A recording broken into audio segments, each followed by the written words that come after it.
Okay, recording has started. Today's session again is ratio and rate problems, and you guys have already seen the rules. So just as a quick reminder, answer buttons. Please use them. Smiley face if you understand where the answer buttons are located. Great. All right, let's go ahead and get started with a ratio problem. There you go. I'll give you about 2 minutes. Have fun.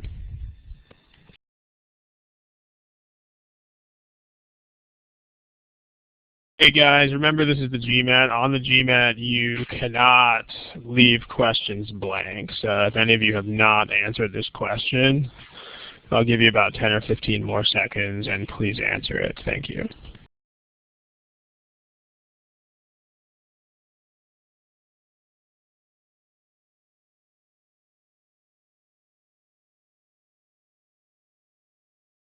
The gentleman saying, I don't see the answer choices, yeah, it's data sufficiency. In these sessions, if you don't know how this particular type of problem works, we do assume that attendees of the study hall have a basic knowledge of how the problem types work, because it would be very, it would not really work if we had to explain it. So yeah, it's data sufficiency.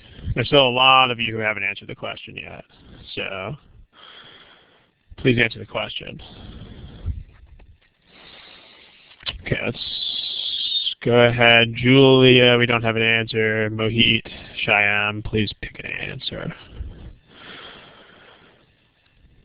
Okay, here's the class results so far. There's still a couple of you who don't have answers to this. But remember that if you don't, you're not really preparing for this test, because on this test you have to answer all the problems, and you have to answer them in the order that you get them. So keep this in mind. Okay, so here's your class statistics, definitely all over the place on this one. So it's going to be some learning to do here. Let's talk about this problem. A certain movie depicted product A in 21 scenes, B in 7 scenes, C in 4 scenes, D in 3 scenes. And then you have this statement. The 4 product manufacturers paid amounts proportional to the number of scenes. Can anybody tell me what does that mean? Text box, if you guys know what that means, go ahead and type an explanation in the text box, please. What does it mean proportional to these other numbers?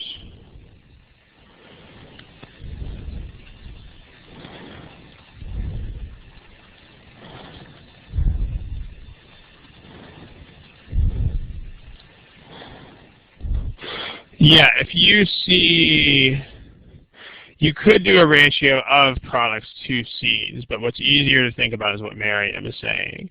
The products, the payments are in the same ratios as the scenes. If you see these numbers are proportional to these other numbers, then this means that the ratios of the 2 sets of numbers are the same. So yeah, proportional to the other numbers. So the numbers are 21, 7, 4, and 3. So in this problem, this means that the ratios are the same. And so the manufacturers, assuming that manufacturer A makes product A and so on, the manufacturers paid amounts in the ratio 21 to 7 to 4 to 3. Because that's what proportional to means. It means you have the same ratio. So the question is, how do you, please don't write on the board. Thank you guys. Okay. If you want to write, then please write in the text box, not on the board. So I've just fixed that particular permission. Okay. This is text box, chat box, yeah, same thing. The question is, how do we assign variables here? Any ideas? What do you do when you have amounts in a ratio where you don't know what the amounts are, but you know what the ratio is? How many variables do we need? Let's put it that way. Text box, please go ahead and tell me in the text box, how many variables do we need? We need one variable. Yeah, if you try to use 4 variables for this, you're definitely going to be working all night. So the principle here is this. The principle is when you have a given ratio, you should not be using more than one variable. So, and in our strategy guides, there's a principle. We have a name for what you should do. You should use what we call in our strategy guides the unknown multiplier, which just means the numbers in the ratio times, I'll fix that typo in a second, times a variable, usually x. So that's supposed to be ratio, not ration. So when you have a given ratio, that's what you do. You just take the numbers in the ratio times a variable. So for instance, if you had 2 things in a ratio of 4 to 5, then you would just call them 4x and 5x. If you had 3 things in a ratio of 1 to 2 to 3, you would call them 1x, 2x, and 3x. So, therefore, what you should do in this case is manufacturer A paid 21x, manufacturer B paid 7x, manufacturer C paid 4x, and manufacturer D paid 3x.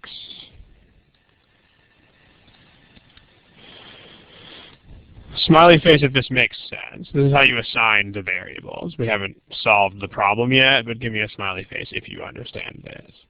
I mean, you could do this on all ratio problems where you are given a fixed ratio of, number to number. Even if it's just 2, you don't want 2 variables, you want 1 variable. It will definitely cut down on the amount of work that you have to do. So let's take this over to the next page where there's a little bit less clutter. So manufacturer A paid 21x, manufacturer B paid 7x, manufacturer C paid 4x, and manufacturer B paid 3x. So just get this up there in the corner. So now these statements are a lot more straightforward to handle if you do this. But notice again, your class answers were all over the place. Like here are the class statistics again for this problem. We were basically, it looks like we're just guessing here. I think people knew that B is wrong, but between A, C, D, and E, there's not a clear majority. It looks like people are just kind of guessing. So there's definitely, people are definitely not as comfortable with this as they should be. So statement 1, the manufacturers of product A and B together.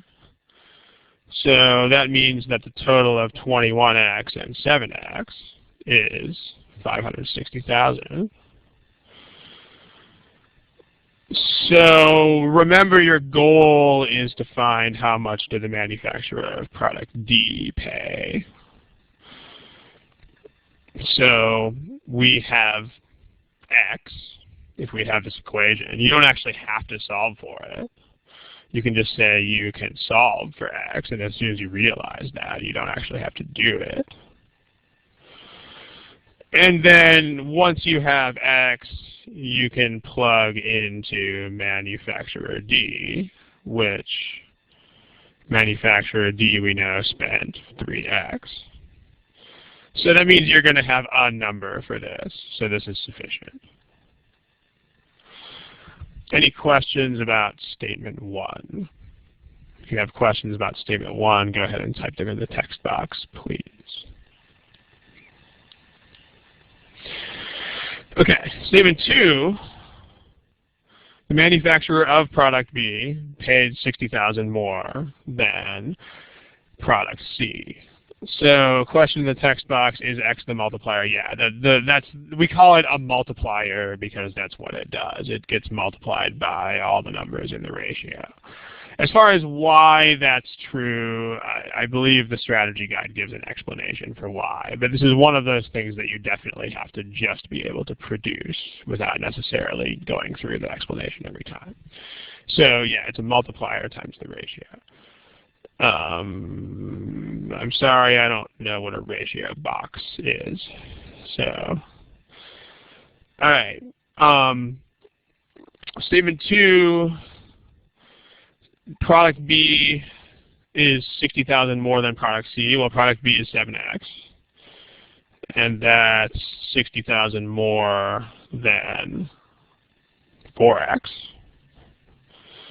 So again, you can solve for x, and once you solve for x, you can plug into manufacturer D, which is 3x, and so this one is also sufficient.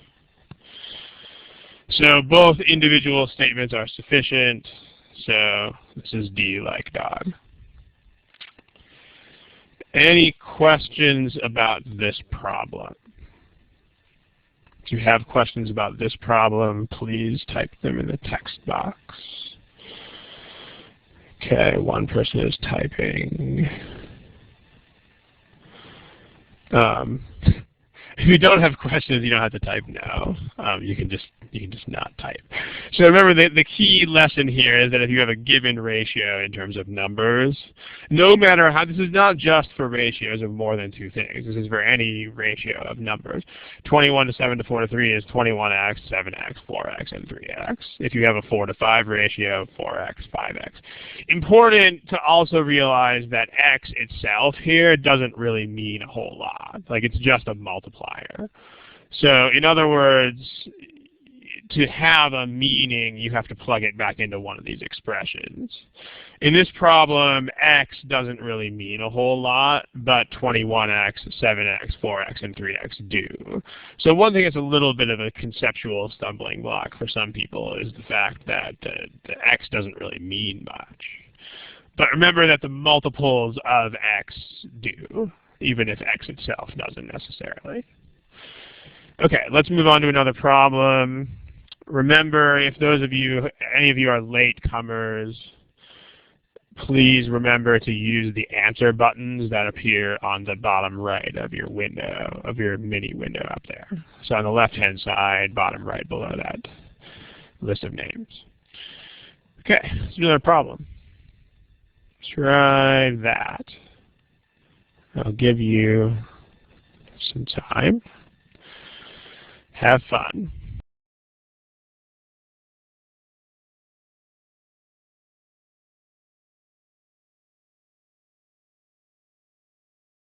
Hey guys, there's still a couple of you who don't have answers to this. So please try to produce something, even if that something happens to be a random guess. Remember, when you do this, remember the GMAT doesn't allow you to not answer questions. So a couple of you still don't have answers. Please try to give something. Okay, here are your class statistics. Right there. So again, we're kind of all over the place. So let's take a look. This is a word problem, so let's review some stuff that we've learned about word problems in previous classes. So let's take a look. It's a word problem. Let me give you a basic summary. Let me find what the date of that session is in case you want a more thorough treatment of it. Organization word problems. Okay, so in this session, not the current session, but in the session from December 1st, in that Thursday's session, we learned the following principles for solving word problems. So from this session, I'll give you a basic summary of what we said about word problems in that session, and then if you want to hear or read more about it, then go watch the archived version of that session. So what we learned was when you see a word problem, you should read it twice. The first time you should ignore the math and just find out what quantities are in the problem. Under what circumstances? In other words, do they change at all? Are there any befores and afters? Are there multiple people or time frames or whatever? And then what you can do once you have done that is you can make a chart. Because you don't need any math to make a chart. You need math to fill in the chart. But all you need to make a chart is to know what are the quantities in the problem. Then, once you do that, go back and figure out the math. And you can fill in, now that you have a chart, you can fill in your chart. So let's do that with this particular problem. Smiley face if you understand the basic idea of what we're saying here. I mean, if you want more details, then you should watch that session from December 1st. But the important lesson here is that you should not try to comprehend the situation and do the math all at once. Like, that's not really a realistic thing to try to do. It's easier to first figure out what is in the problem and then go for it. So here's the deal. Let's read twice. The first read through, we should just say, what are the quantities in the problem? So can anybody tell me in the text box, what are the quantities in the problem? Under what circumstances? Not ratios yet. We're not there yet. We're not talking about ratios yet. Because ratios as math, remember you don't want to do any math until you already have the chart. So we have a January and February bill. That's not all we have, though. We're also not looking at numbers yet. Remember, no math and no specific numbers until step 2. Step 1 is to make a chart with just the quantities in it listed. So you have a January and February bill. Joshua's got it nailed here. You have a January and February bill under 2 circumstances, and Josh or anybody else, what are those circumstances?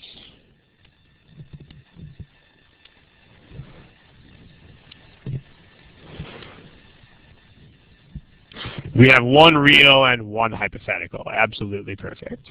So, Miriam, well done.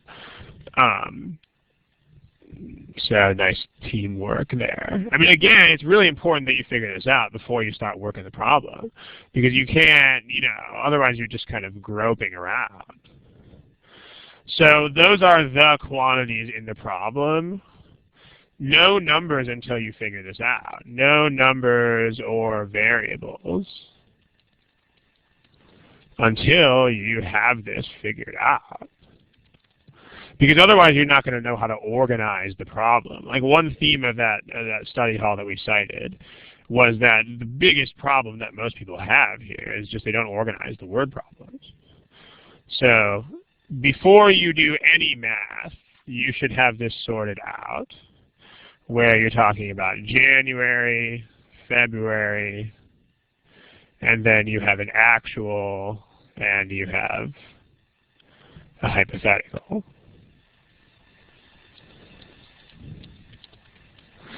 So you can also make this chart the other way. You could make it perpendicular if you wanted to, but that's the point. You got to have this chart. So smiley face if you understand the chart and the fact that we made the chart before we had any numbers or any math. Very important. Okay, so now let's do math. The ratio of the fuel oil bill for February, the actual fuel oil bill in February, to the month of January was 3 to 2. In the text box, everybody should be on this one. In the text box, tell me, what do you call those? If they're in a ratio of 3 to 2. What do you call two things in a ratio of 3 to 2? See if you guys are on this.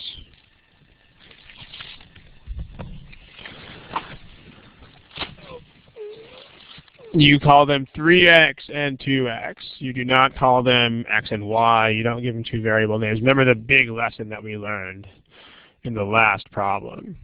If you have a ratio whose numbers are specified, then you just do those numbers times x. So in the case of this problem, 3x and 2x. So the actual fuel bill in January was 3x, and then the hypothetical, the actual fuel oil bill, sorry, that's backwards, 3x is February. February to January is 3 to 2. So again, just to review, when you have a given ratio, like here we have a given ratio of 3 to 2, do not use two variables. Just use 3x and 2x. That's what we call unknown multiplier in our strategy guide. If the fuel oil bill for February had been $40 more, so hypothetically $40 more than that, so that means we're taking a 3x and we're saying it's hypothetically $40 more than that.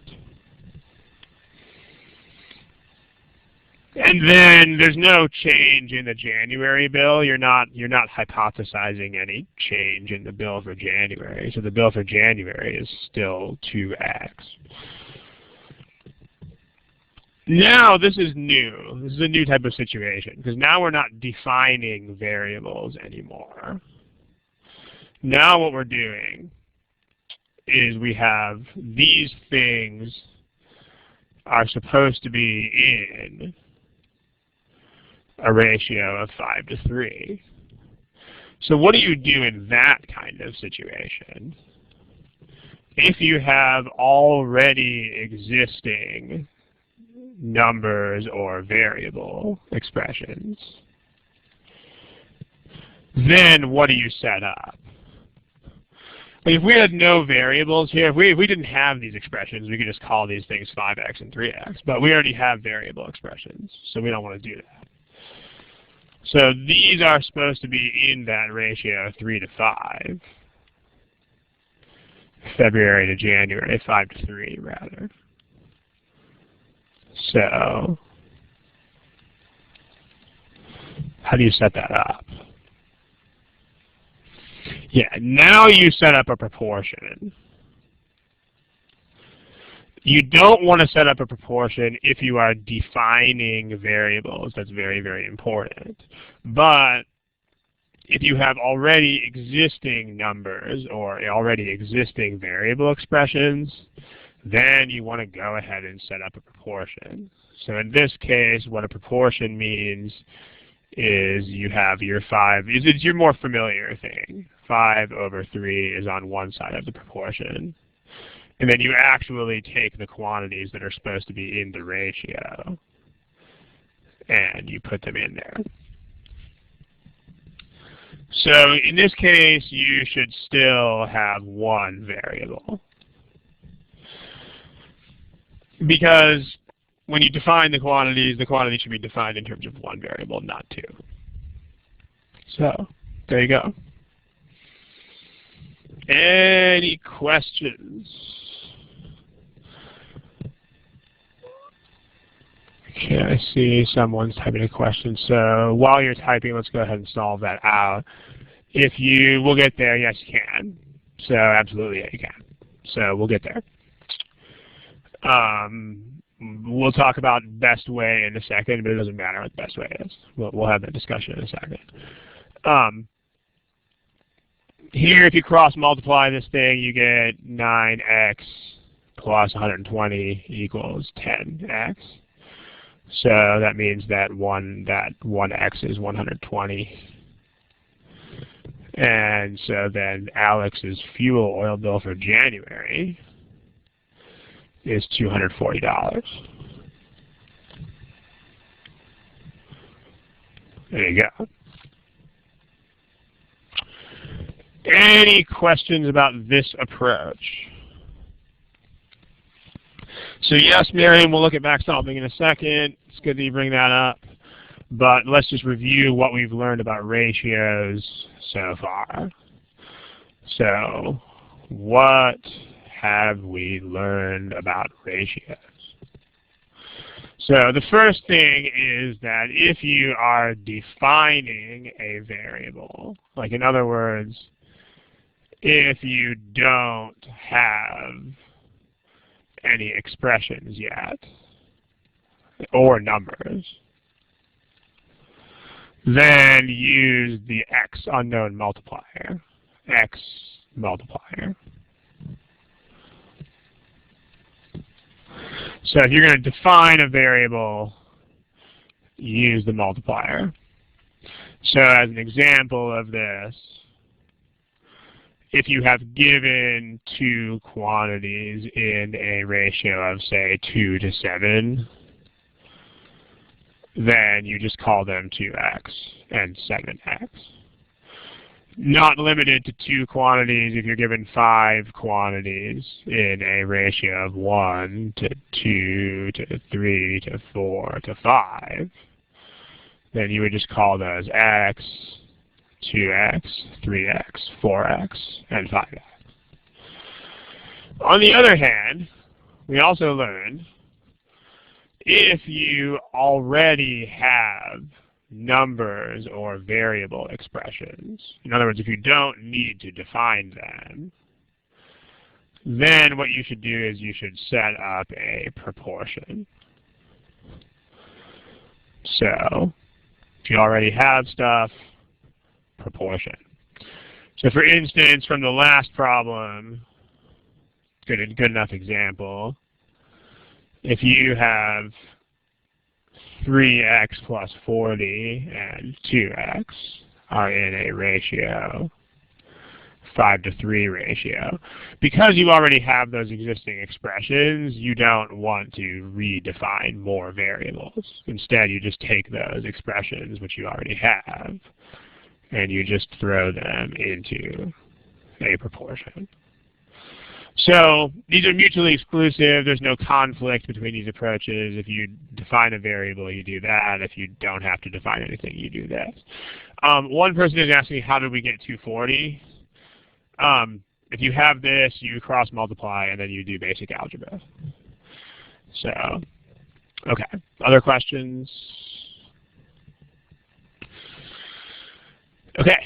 So that's how this works. Let's do one more problem. Actually, before we do one more problem, let's talk about alternative approaches to this.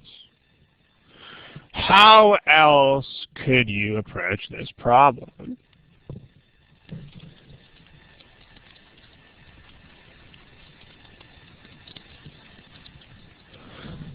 Text box.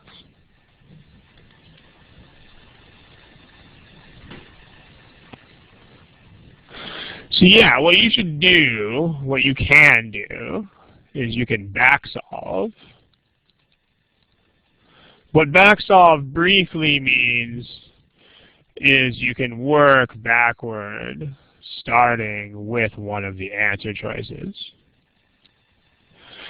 This is one of the most important things that you can possibly know for the quant section of this test is how to backsolve and how to do other backup methods.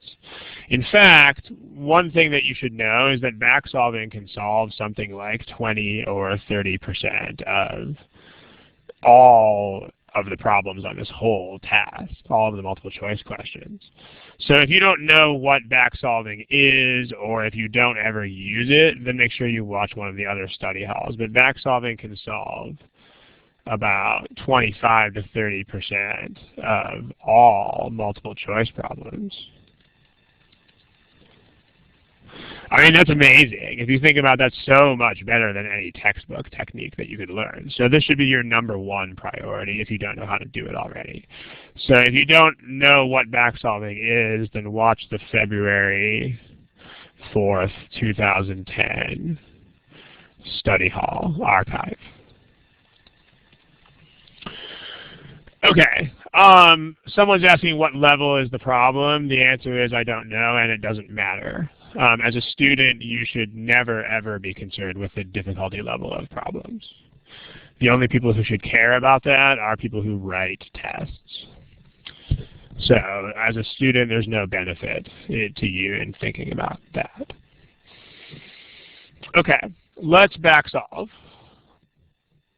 Let's start with choice C. Let's try that and see how that goes.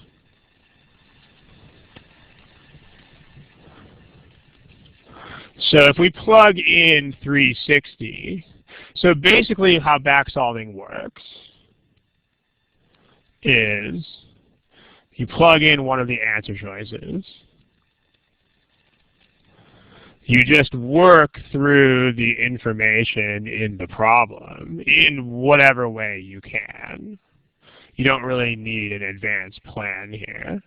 And then if everything checks with everything else, then you have the correct answer. And if something is inconsistent, then you have a wrong answer. So if we try 360 for January, then we have this ratio of 3:2. So that means that February is 3/2 of 360. So 3/2 of 360 is 540. If you need to solve a proportion to do that, you can. 3:2 equals 360 equals X over 360. So then if the fuel oil bill had been $40 more, this would still be 360, but then this would be 580. So 580 to 360 is not 5:3. So it's supposed to be 5:3, which means that these are incorrect, and so choice C is out. Now that you've figured out the process, it's much faster to plug in other choices because you just do exactly the same thing with all the other choices. So if we try, for instance, B, then that's 300, that's 3/2 of 300. This would still be 300, and that would be 300 plus 40. 490 to 300. It's close. It's very close. But it's not 5:3. So 500 to 300 would be. But alas, that's not what we have. And then if we tried A, then let's see what happens. This would be 240. This would be 3/2 of 240, which is 360. This stays the same. You add $40 to that. 400 to 240 is 5:3.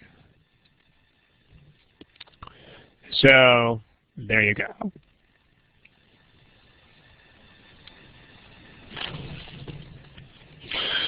So, okay. Smiley face if you understand the backsolving method here, if you understand how it works. Shy might be careful with that because when you do ratios, you don't really know ascending or descending. Because, I mean, this is a problem about ratios, and if you make one of the heating bills smaller or bigger, it's not obvious how the ratios are affected. So I would watch it with that reasoning. That reasoning works on some other problems, but not so much here. Now, let's talk about a couple of comments about backsolving. The first comment is this. So 2 questions that people asked about.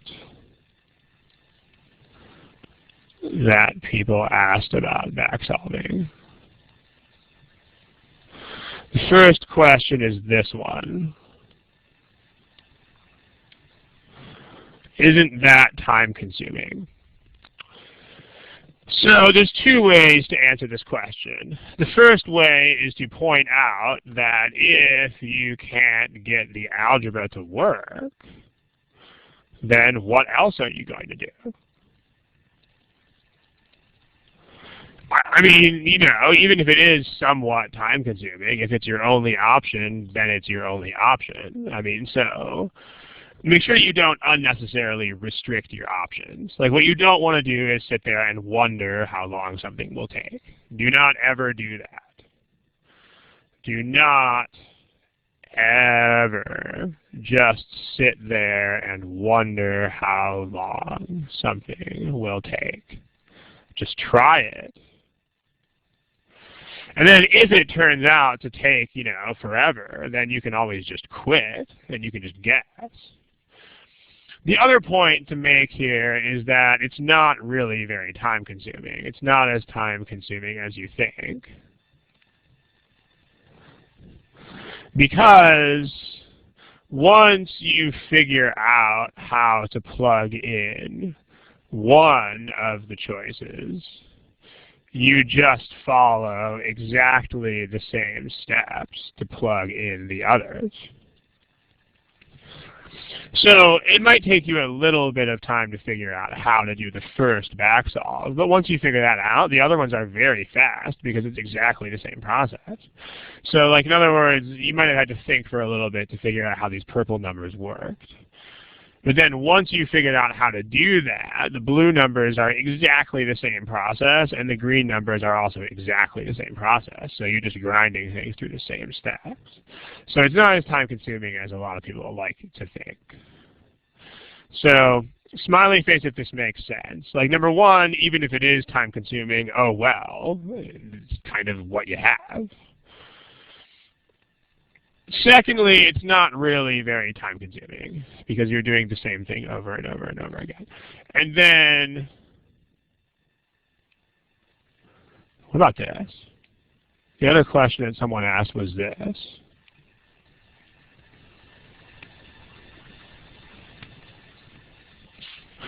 Does anybody have any idea how I would respond to that? Or what should your response be to that, the best way?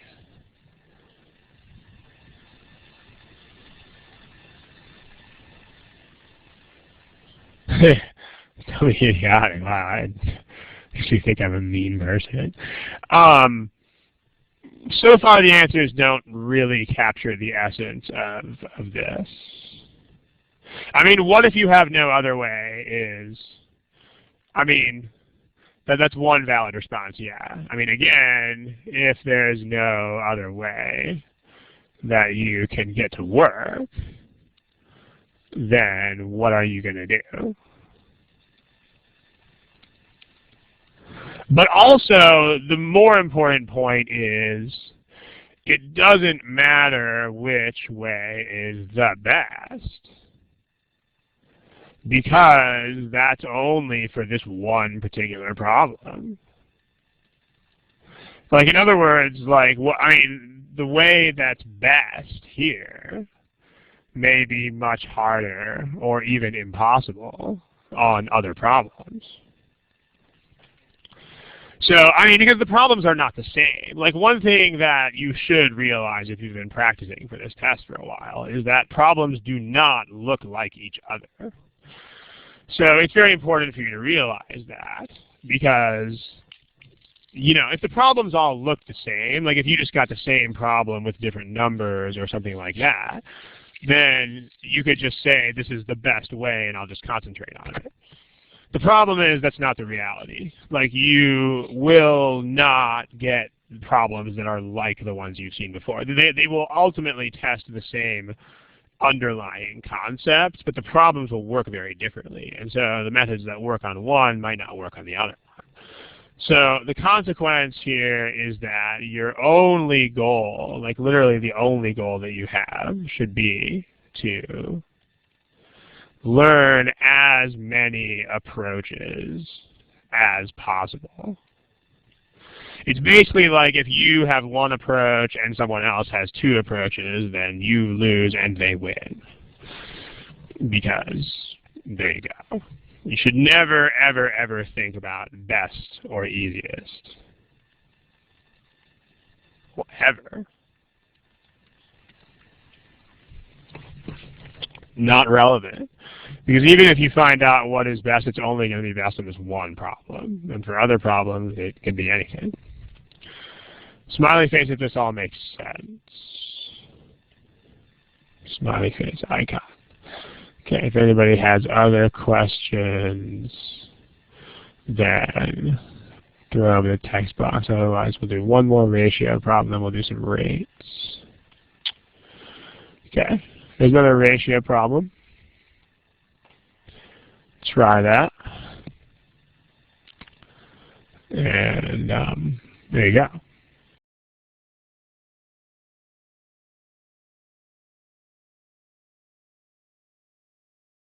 I think I forgot to give you a timer, so here's 1 more minute.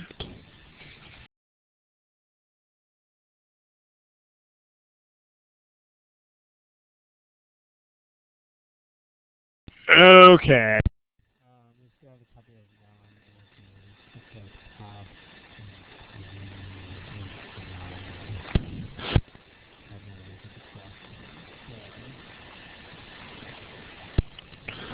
Make sure you do that.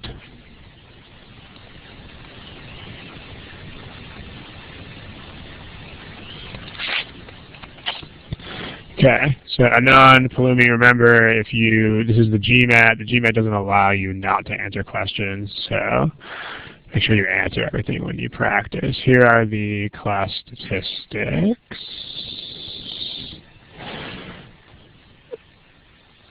So there is a clear majority answer here, and that answer happens to be wrong.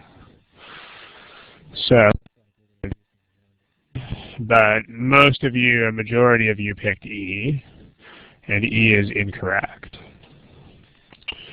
So, let's take a look. Someone asked, do we use that chart approach? The chart is, we made some comments on that, but just to rehash, the chart is, the charting approach, you want to make a chart anytime you have a word problem that has lots of words. So it's not unique to a ratio situation. It's anytime you have a situation where it's explained using lots of words. The point is that you should first make a chart and then fill it in with math. I mean, it doesn't have to be, ratios. It could be anything that's got a lot of words. This, you don't have a ton of words, so it's not as important to have a chart here. But the ratio of women to children was 5 to 2. And then the number of children to the number of men was 5 to 11. So the first thing I think we can do here is decide that statement 2 is definitely not sufficient by itself.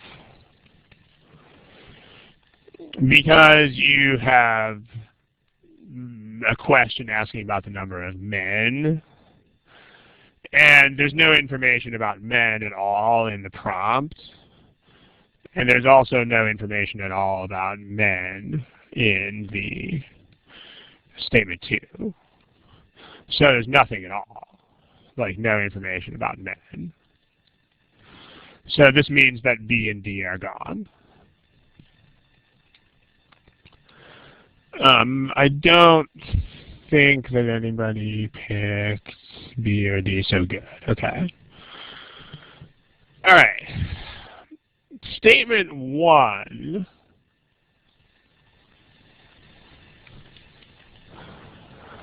This means we just have ratios. So we have a ratio of 5 to 2 women to children. and we have a ratio of children to men is 5 to 11. But there's no numbers. So it's going to be impossible for you to tell the size of these numbers. This is also not going to be sufficient. Because, I mean, if you just have a bunch of ratios, then you don't have numbers. Because if things are in ratios, they can be big or they can be small. But you're not going to get numbers. So that means that A is also out. Now let's talk about how to combine the statements. So together, we do need to combine the ratios. From statement 1, we need to combine ratios. Let's talk about how to do that. So we have women to children is 5 to 2. But then we have children to men is 5 to 11. Does anybody know how to combine these ratios? Because right now you have this sort of awkward situation where this number is not the same. Like this number is a 2 in one of these, but it's a 5 in the other one. So how can we combine those? Divide them. I'm not sure, Joshua, exactly what you mean by that. Maybe you could explain. But Bahari, I also don't know what A equals B equals C is supposed to mean. Yeah, there we go. Because like the thing that you want to realize about ratios is that you can multiply them by some factor, and it's still the same ratio.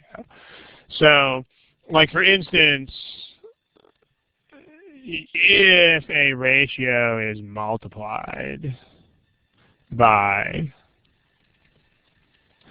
some number, it's still the same ratio. Like for instance, the ratio 1 to 2 is the same as 2 to 4, which is what you get if you multiply it by 2, or you can multiply it by 100, etc. Like these are all the same.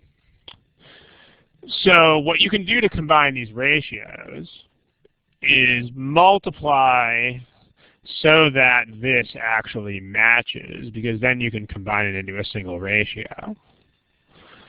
So you want to make these match each other. They don't currently match, so you want to make that happen. So, well, women and children, the least common multiple of those two is 10.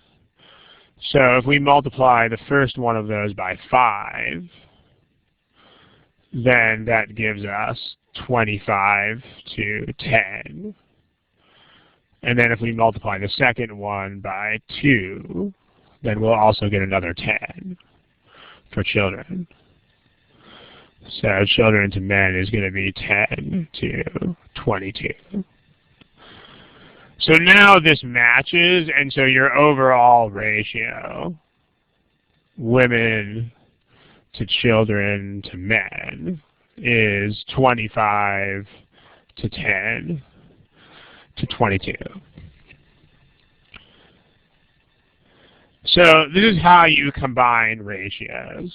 In the quick summary is you combine ratios by making common terms match. So now we know that the ratio of women to children to men is 25 to 10 to 22. Smiley face if this makes sense.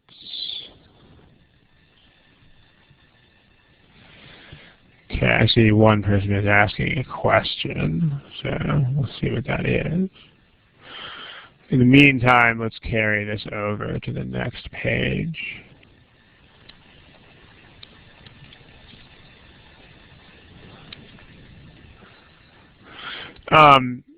Joshua says you can do that, but that's not it's not really going to help you because you want the overall ratio. Like if you do that, you're just going to get women to men. But that if you need the overall ratio, then that's not terribly helpful. So, but yes, that's valid. And in some problems, that may be all that you need to do. So that does work. So we've learned from statement 1 is that the overall ratio of women to children to men is 25 to 10 to 22. What does this mean in combination with statement 2? Like remember, these are whole numbers. So what are the smallest possible numbers of women, children, and men?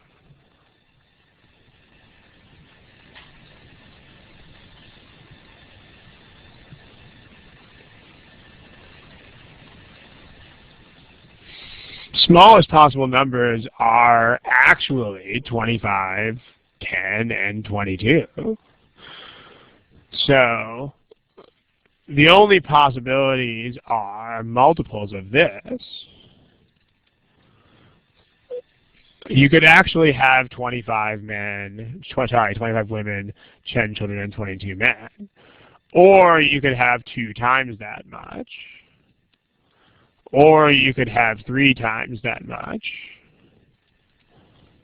etc. So the point is that if you have whole numbers in a ratio, then the numbers must be multiples of the ratio. If they're not whole numbers, then it doesn't matter. Like if these were not people, because like women, children, and men have to be whole numbers. You can't have like 2.5 women. But if these were things that didn't have to be whole numbers, like if these were gallons of, gasoline and diesel and E85 fuel, then they could be any numbers at all. They could be, 2.5, 1, and 2.2. But because they are whole numbers, they have to be multiples of 25, 10, and 22. So when you take the 2 statements together, this is the secret, they're going to be sufficient together because the only possibility, there's only one possibility with the number of women under 30, and that's this one. So that means that you actually have to have literally 25 women, 10 children, and 22 men. This is not something that algebra will do, because algebra doesn't distinguish between whole numbers and not whole numbers. But when you get to that, if you just think that these are algebra quantities, you're going to think you can't solve the problem. But the missing logic there is that you're not realizing that you can you're not realizing that you can list out the whole numbers and just see. Okay, how did we get 25 to 10 to 22? The point is that you are trying to make these the same value, because you can't combine these ratios until you actually have the same coefficient for children. So you can multiply ratios by anything at all. So 5 to 2 is the same as 25 to 10. You just multiply it by 5. And then 5 to 11 is the same as 10 to 22 if you just double it. The point of doing that is that now both of these are 10, and we can just collapse that into a single ratio. So that's how you combine ratios. You multiply. So, oh, okay, it's men. So that means that you have this possibility. This is it. These are the numbers. Like, this means you have to have 25 women, you have to have 10 children, and you have to have 22 men. So, because there's only a single possibility. So, there are 22 men. Sarah, I hope that helps. So, once you have that, you actually have all of the numbers. Other questions? Okay, so we're going to shift topics a little bit. We're going to get a chance to do at least one rate-related problem, maybe two, but at least one. So what we've learned about ratios, we've learned how to combine ratios. We've also learned these things. We've learned if you're defining a variable, you should just use a multiplier. But if you already have stuff, you should put them into a proportion. And then we learned how to combine ratios. That's here. You make the common terms the same. Okay, let's move on to something new and different. Let's do that. Again, please answer with the buttons. Here's some time.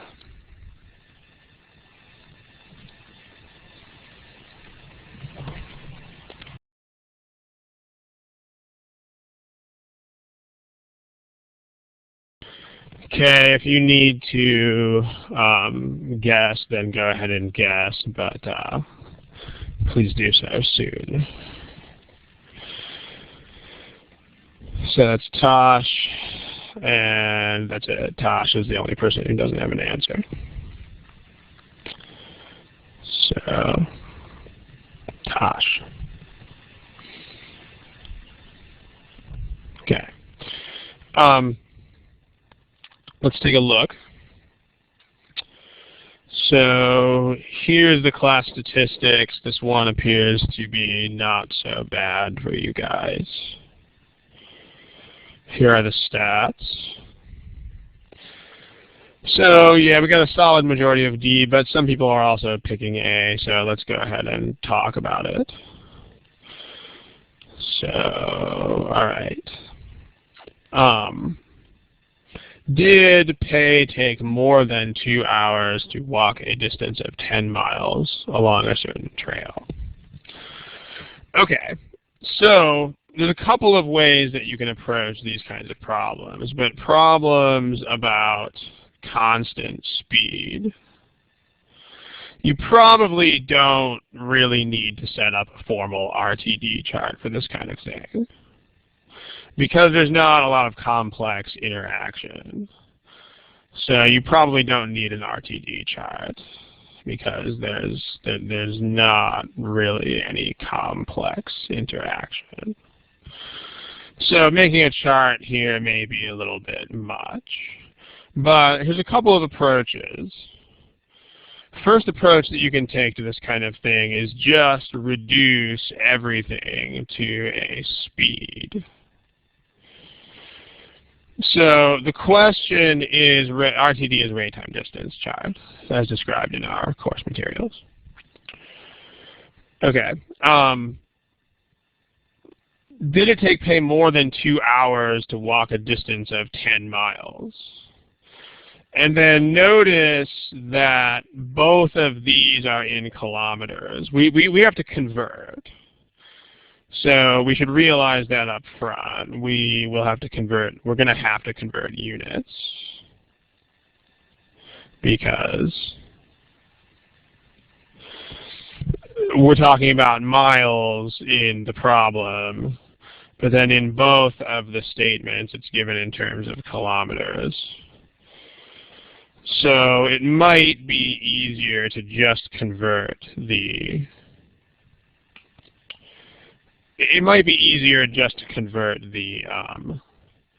miles into kilometers, because then you only have to do it once. If you're going to go kilometers to miles, you'd have to do it twice. You'd have to do both of the statements. So it's probably easier to do miles. So that's 10 miles is 16 kilometers. It's just 10 times 1.6. So the question prompt asks, did Pei take more than 2 hours to walk 16 kilometers? So 16 kilometers in 2 hours is what speed? Go ahead and tell me in the text box, the chat box. What speed would that be?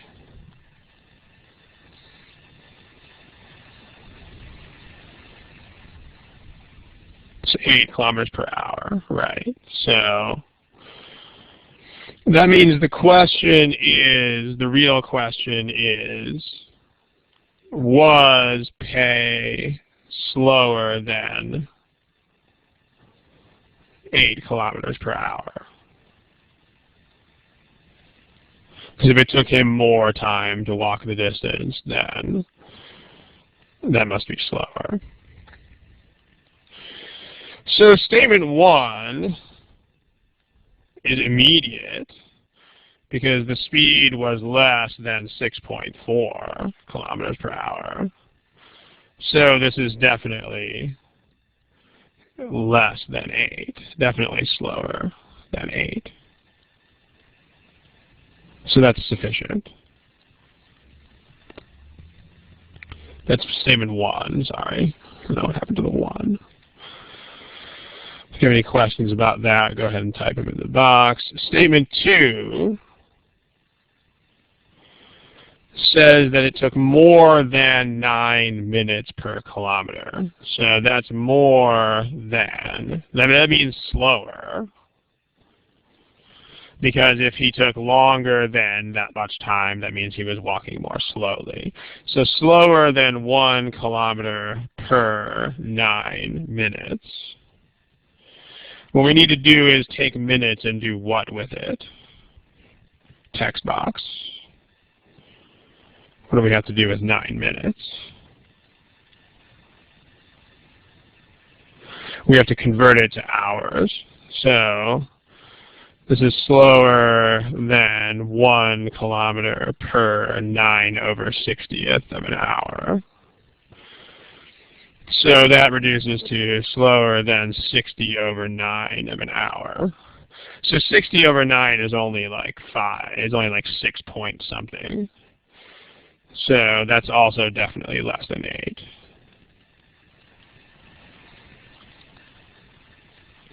So together we have each statement individually is sufficient, and so D, like dog.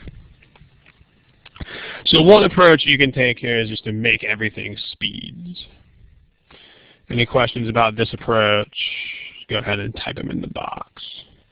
If not, we'll look at another approach. So let's take another approach to this. What's wrong with my screen? Okay, another approach that you can take instead of looking at speeds is you can just look at how long it would take to go that far. So, second approach, just take the question literally. In other words, see how long it would take to walk 10 miles, which is 16 kilometers. So, statement 1, an average rate of less than 6.4 kilometers per hour. So this means that after 1 hour, Pei has walked less than 6.4 kilometers. And this means that after 2 hours, he has walked less than 12.8 kilometers. So there's our answer. It will definitely take him more than 2 hours to walk 16 kilometers. Because in 16 kilometers, the most that he can cover is that. So you can just figure that out based on hours. Statement 2, 9 minutes per kilometer. So 1 kilometer takes more than 9 minutes. So 16 kilometers will take more than 16 times 9 equals 144 minutes. So this is more than 2 hours. So that's also a yes to the question. So again, we get D. That's not H, that's supposed to be D. Haha. Any questions about either of these approaches? Basically, the point I'm trying to make here is that you can kind of manipulate these things in whatever way you want. And as long as you are manipulating them in ways that are legitimate, then it'll make sense. Okay, there's no questions, no one is typing. If there are no questions, we will move on to another one that's like this. And that'll be the last problem of the day. That's this one. Go for it.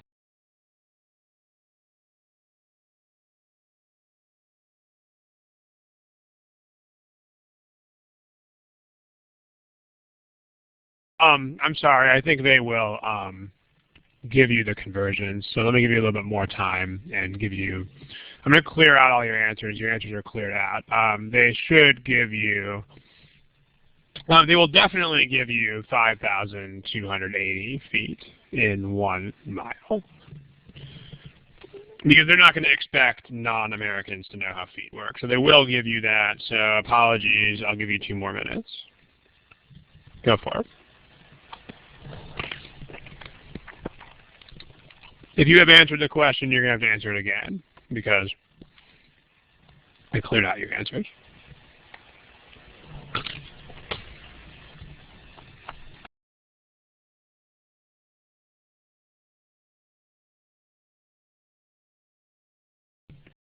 Okay, I should be wrapping up. You were definitely exposed to the problem before, so it should definitely be done. I guess that might be Clay. I don't really know how I pronounce that, but you got to answer the problem. So everyone else has. Remember, it's a GMAT. You can't not answer questions. So I think that's pronounced Clay. Go ahead and answer the question, please. Yeah, okay. There's an answer. Okay. Here are your statistics. So most people answered D, but D is incorrect. I'm not sure if you answered D just because that was how the last problem worked, but it's not D. So again, there's going to be some learning going on here. They're going to give you 5,280 feet in 1 mile. So the question here is, we have to convert units again. So which way should we convert? Well, let's look at how much work we would have to do if we converted either way. So which way to convert the units? Which way should we convert the units? So this one is in miles and hours, but this one's in feet and seconds, and then this one is also in feet and seconds. So I think we have a clear winner. I mean, we should definitely convert to feet and seconds. Because if we try to convert those into hours and miles, we'll have to do that twice. And we really don't want to work with 5,280 twice. So let's convert this to feet and seconds. So this is 6 miles per half hour, so that's 12 miles per hour. So the question is, did Carlos go more than 12 miles per hour? So we need to convert 12 miles per hour into feet per second. So unit conversions. We have covered unit conversions in the study hall. If you don't remember how to do them, then here's the study hall session that you would look at. So if you don't know what we're doing in the following work, then watch the study hall from August 11th. So if you don't understand what we are doing, then watch this archived video.